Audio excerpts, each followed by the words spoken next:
Muy buenas tardes. Mi nombre es Joel Enrique López Madrid, estudiante de la UNAD sede Corozal. Estudio licenciatura en matemáticas.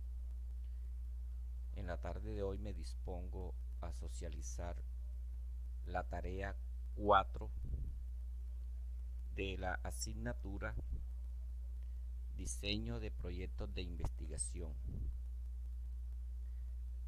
cuya tarea consiste en resignificar, refinar, profundizar y contextualizar el conocimiento de la unidad T3. Mi grupo es el número 551101-1. Esta tarea será entregada a la tutora Laura Lisset Aldana.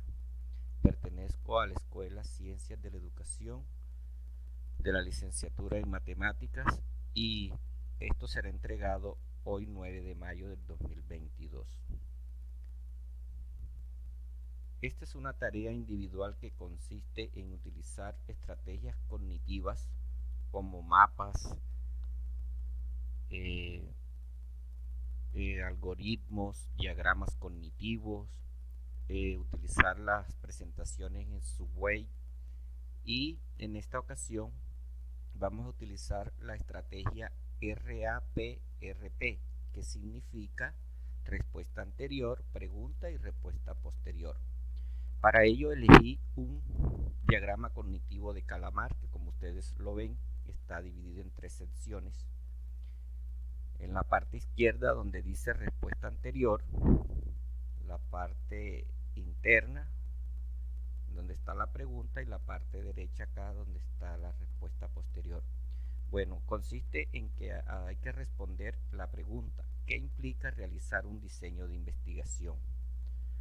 En la respuesta anterior, pues, como no tenía tantos conocimientos acerca del tema, respondí que esto implica diseñar un plan que permita realizar la investigación, y para ello también implica observar, ¿sí? Hacer la observación al contexto,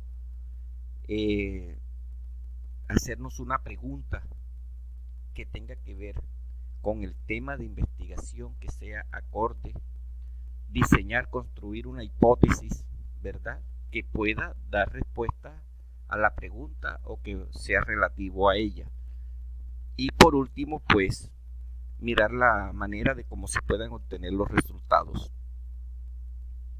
En la respuesta posterior, pues, ya habiendo consultado la bibliografía sugerida por nuestra tutora, pues me di cuenta que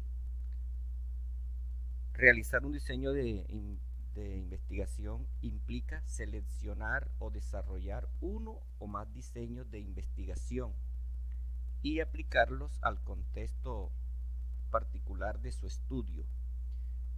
Bueno, para ello tenemos que mirar la forma de cómo vamos a obtener los datos, de cómo será su medición, de qué manera serán observados, sí, y por último, si vamos a hacer una investigación con datos nuevos o vamos a consultar registros existentes.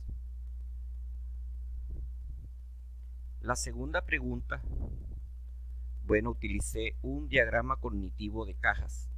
Dice: ¿cómo se clasifican los tipos de diseños existentes? De acuerdo a mis conocimientos, pues, previos, había escuchado mencionar el diseño de investigación descriptiva, la investigación descriptiva, experimental, explicativa y etnográfica, siendo esta la que más, pues, tenía conocimiento.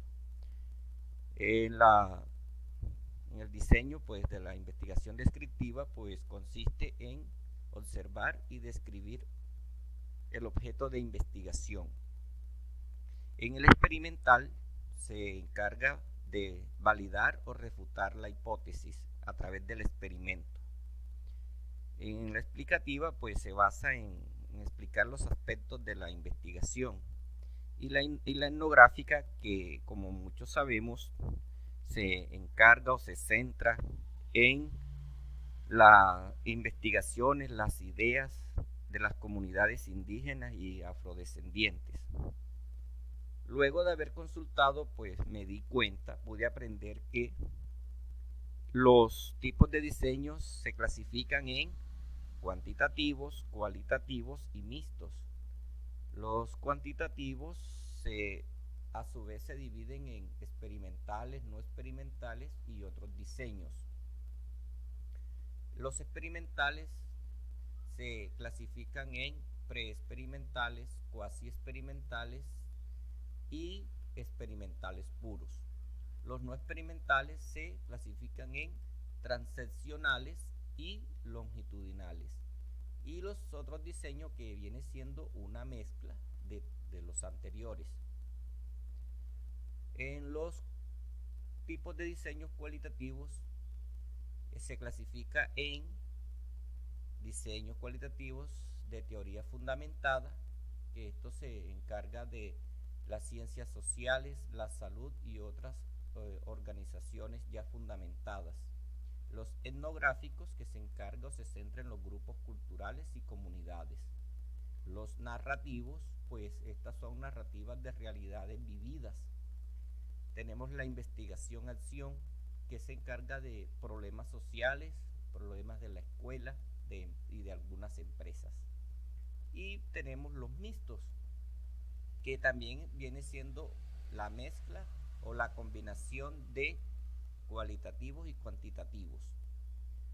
Estos a su vez son de varios tipos. Aquí tenemos de tipo 1, investigación confirmatoria con datos cualitativos y análisis estadístico. Cualitativos y análisis estadístico. Tipo 2, tenemos la investigación confirmatoria con datos cualitativos y análisis cualitativo. De tipo 3, tenemos investigación exploratoria con datos cuantitativos y análisis estadísticos. De tipo 4, investigación exploratoria con datos cualitativos y análisis estadístico. De tipo 5, tenemos investigación confirmatoria con datos cuantitativos y análisis cualitativo. Y de tipo 6, que son investigación exploratoria con datos cuantitativos y análisis cualitativos. El punto 2 consiste en contestar qué es un experimento. Que si, según la metodología de la investigación, explique qué es un experimento, explique de qué se trata, los 3 requisitos de un experimento puro. Bueno, aquí tenemos qué es el experimento.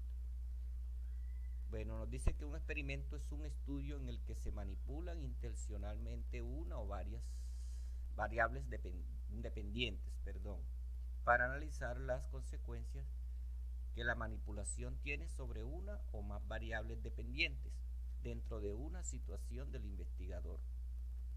Para Creswell 2013 y Reichert 2004 llaman a los experimentos estudios de intervención, porque un investigador genera una situación para tratar de explicar cómo afecta a quienes participan en ella en comparación con quienes no lo hacen. Bueno, y tenemos acá los 3 requisitos. ¿De qué tratan? Bueno, el primer requisito trata de la manipulación intencional de una o más variables independientes. Aquí la variable independiente es la causa y la variable dependiente el efecto. Esto se trabaja como causa-efecto. Medir el efecto, esta es el segundo requisito, medir el efecto que la variable independiente tiene sobre la variable dependiente. En este caso, tiene que ver con la observación del efecto en la variable dependiente, cómo varía, ¿sí? ¿Qué efecto hay? ¿Qué efecto surge? Y hay que tener en cuenta que la medición sea adecuada, válida y confiable. Tercer requisito, control o validez interna de la situación experimental. Entonces, cuando una o más variables independientes hacen variar las dependientes. También habla que la variación de las variables dependientes se deben a la manipulación de las variables independientes, y eso lo hemos visto en el primer requisito. Por último, tenemos acá, a través de un algoritmo usando un diagrama de flujo, los pasos para un experimento. Ya tenemos aquí varios pasos. Primero, decidir el número de variables independientes y dependientes. Hay que hacerlo teniendo en cuenta que prueben la hipótesis, que se pueda comprobar. También si responde a la pregunta de investigación y si permite alcanzar los objetivos. Segundo, elegir niveles o modalidades de manipulación. Tercero, desarrollar instrumentos para medir las variables dependientes. Cuarto, seleccionar una muestra de casos o personas. 5. Dar las explicaciones necesarias a los individuos reclutados. Sexto, seleccionar el diseño experimental o cuasi experimental apropiado.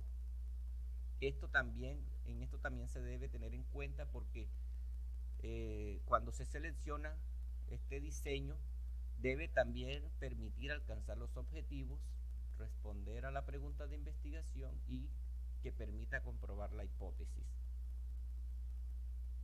Tenemos aquí el séptimo, planear cómo manejar los casos o a los participantes. Octavo, dividir o analizar dependiendo el tipo de experimento, ya sea experimento puro o cuasi experimento. Y por último, aplicar las pruebas, los tratamientos y las pospruebas. Aquí tengo la bibliografía pues sugerida. Todo esto fue consultado de esta bibliografía. Y muchas gracias. Espero que este video pues nos sirva.